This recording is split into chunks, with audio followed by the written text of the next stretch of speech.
হালিশহর পৌরসভা 21 নম্বর ওয়ার্ডের পরিত্যক্ত জায়গায় জঙ্গলের মধ্যে বোমা পাওয়া যায়। বোম স্কোয়াড এসে বোমাগুলিকে উদ্ধার করে নিয়ে যায়। তবে বোমা কারা রেখেছে এই বিষয়ে এখনো জানা যায়নি।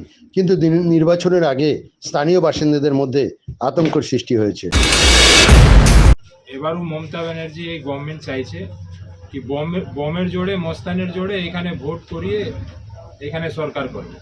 তো এটা ভুলে যাক, এবার যতই বোম আর সন্ত্রাস করুক বিজেপি কার্যকর্তারা রেডি আছে, এখানকার মানুষ এখানকার ভোটার রেডি আছে ভোট দেওয়ার জন্য এই সরকার পাল্টানোর জন্য।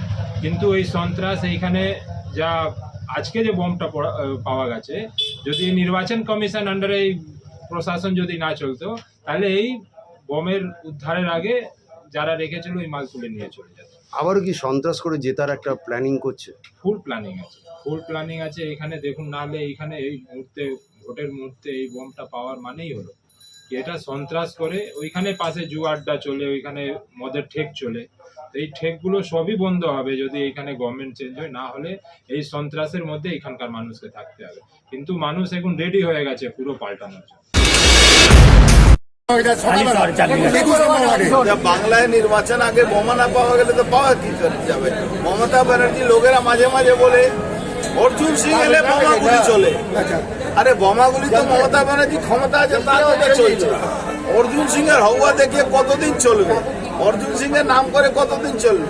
মমতা ব্যানার্জি দেন দিয়ে চলে যাক, 24 ঘন্টা লাগবে ব্যারাকপুর শিল্পাঞ্চলকে ঠান্ডা করতে। সন্ত্রাস কি নতুন করে সৃষ্টি হচ্ছে তাহলে?